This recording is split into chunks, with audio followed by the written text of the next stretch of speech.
All right, Brad here, and today I have with me Jeffrey Brothers. Jeffrey is a licensed counselor, and he is an alumnus of Heritage Christian University. And Jeffrey, thank you for joining us today. Thank you for having me. Absolutely. So Jeffrey, I appreciate you joining us again, and we're thankful that you've agreed to sort of join me for a conversation about emotional reactions to stressful situations like what we might be facing currently. And so maybe to begin, what are some emotional reactions that people have to stressful situations? We could be thinking specifically about social distancing or job disruption or things like that, but just generally, how do people typically respond emotionally to those kind of situations? A lot of times we see fear and a lot of anxiety. The biggest thing that I've seen is the anxiety. Even for people who are not typically anxious in a situation like this, anxiety can be pretty contagious. Mm. Yeah, and it's interesting you use the word contagious because we're certainly not only facing physical challenges, but emotional ones as well.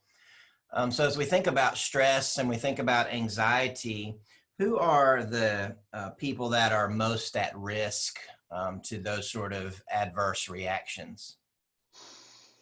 Uh, in a situation like this, people who are most at risk, we hear about the elderly or those who may have compromised immune systems, those types of situations. Probably most at risk in terms of, the anxiety that happens from the fear of catching something like this virus that's going on. We might know people who are undergoing cancer treatments and that kind of thing, and it can be pretty frightening for a lot of people. So a lot of times it's the people that are most at risk regarding physical disruption or physical change are the people that are most at risk to reacting adversely to those sort of situations. Right. And not only those people, but um, people who are misinformed also Okay. can be uh, pretty likely to have those reactions. Yeah, that makes a lot of sense. So, from a practical standpoint, what are some ways that individuals, if they are experiencing anxiety or stress that might be disrupting their lives in some way, what are the ways that people can manage those reactions in a way that helps them sort of move forward in a positive direction? Okay. Sometimes it just helps to take a step back and kind of collect yourself. Um, it helps to have accurate information. Um, and it's good to be informed, but it could be helpful to sometimes turn the TV off um, and not be so saturated with, negative news. Mm. That's helpful.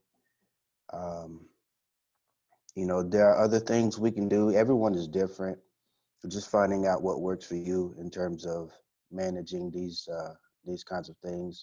Some people enjoy listening to music, or we're kind of quarantined, and most places are closed. But maybe taking a deep breath, go outside, walk around the house a little bit, get some fresh air, those kinds of things. Get a little bit of exercise if you can, uh, and still, you know, take care of yourself. Do some self-care, get good sleep, eat well, those kinds of things.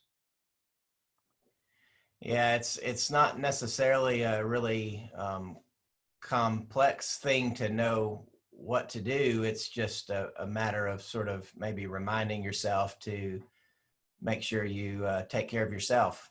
Right.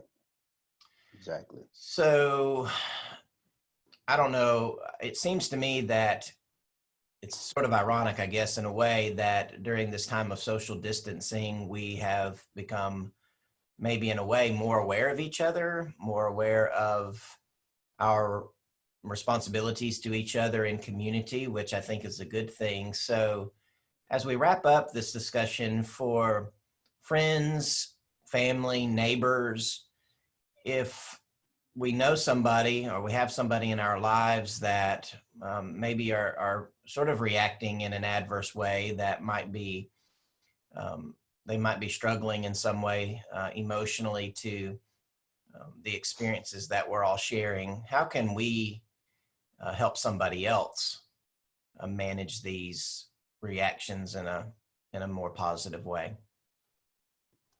Um, well, one of the biggest things that I'm seeing is the use of technology. Um, we can connect with people that we care about, people we love. Uh, Zoom has been very, very explosive for, for new people. There's more and more people using Zoom meetings and this types of thing.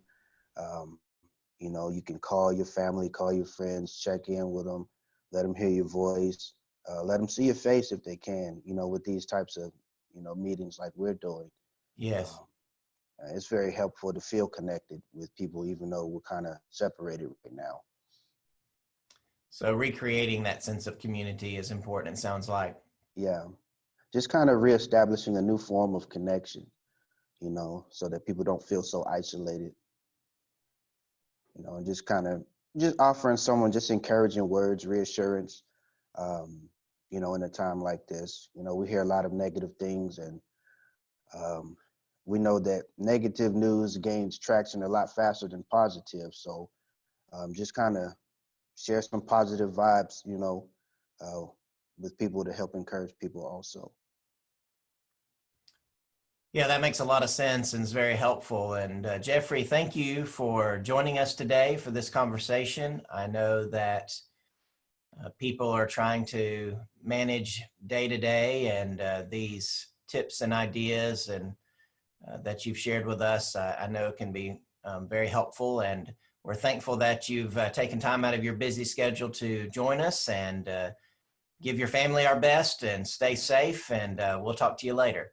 I appreciate it. Thanks for having me. Take care. You too.